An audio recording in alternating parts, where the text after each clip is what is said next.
சர்க்கம் 13. தசரதரின் புலம்பல்.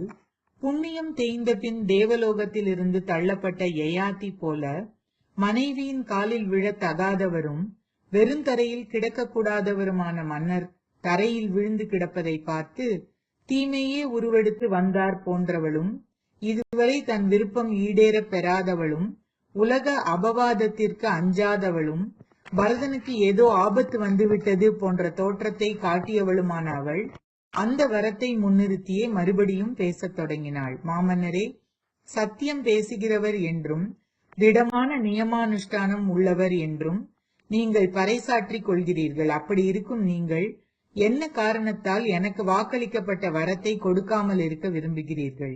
இவ்வாறு கைகேயி கூறியவுடன் மன்னர் சிறிது நேரம் மனம் வருந்தி பின்னர் கோபம் கொண்டு பதில் கூறினார். பண்பில்லாதவளே, எனக்கு பகையானவளே, புருஷோத்தமனான ராமன் காட்டிற்கு போனதும் நான் உயிரை விட்டு விடுவேன். கைகேயி, அதற்கு பிறகு உன் மனோரதம் நிறைவேறியவளாக சௌக்கியமாக இரு.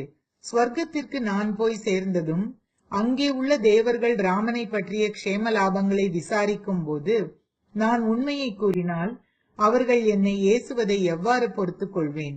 கைகேயின் விருப்பத்தை நிறைவேற்ற விரும்பிய நான் ராமனை காட்டிற்கு அனுப்பிவிட்டேன் என்று உண்மையான காரணத்தை கூறுவேனே, ஆனால் அரசவையில் நான் அறிவித்த செய்தி பொய்யாகிவிடும். புதல்வன் இல்லாதிருந்த நான் அரும்பாடுபட்டு பெறற்கரிய மகாவீரனான ராமனை மைந்தனாக பெற்றேன். அவ்விதம் அருமையாக பெற்ற புத்திரனை நான் எவ்வாறு தியாகம் செய்வேன்? சூரன், நிறைய கற்றவன், சினத்தை வென்றவன், மன்னிக்கும் இயல்புடையவன் கமலக்கண்ணன் ராமன், அவனை எவ்வாறு நாடு கடத்துவேன்? கருநெய்தல் மலர் போன்ற வண்ணமுடையவன், முழங்கால் வரை நீண்ட கைகளை உடையவன், தன்னகரில்லாத பலம் பொருந்தியவன், வசீகரிக்கும் கவின்மிகு மேனியன், இப்படிப்பட்ட ராமனை தண்டகாரண்யத்திற்கு எவ்வாறு அனுப்பி வைப்பேன்? எல்லாவித சுகங்களுக்கும் உரியவன், துக்கங்களை அனுபவிக்க தகாதவன், மகா புத்திசாலியான ராமனுக்கு கஷ்டம் என்பதை நான் எவ்வாறு சகித்துக் கொள்வேன்?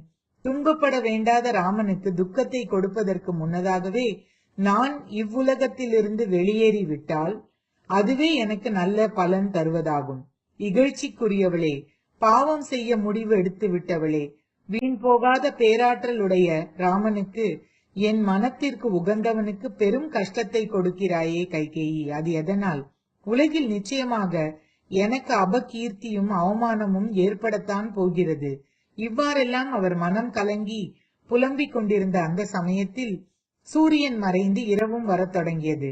3 யாமங்கள் கொண்ட அந்த இரவில் ஆகாயத்தில் முழு நிலவு ஒளிமயமாக பிரகாசித்துக் கொண்டிருந்தாலும் துயரம் தாங்காமல் புலம்பிக் கொண்டிருந்த மன்னருக்கு ஏற்பட்டிருந்த கார் இருளை போக்க வல்லதாக இல்லை.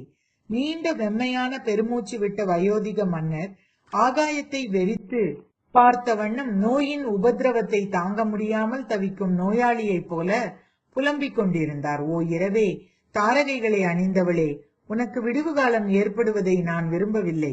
உன்னை கையெடுத்து கும்பிடுகிறேன், என் மீது கருணை காட்டு, அல்லது நீ சீக்கிரமாக கழிந்து விடு. இரக்கமற்றவளும் இகழத்தக்கவளும் பெரும் துயரத்துக்கு காரணமானவளுமான கைகேயியை பார்த்து கொண்டே இருக்க நான் சம்மதப்படவில்லை.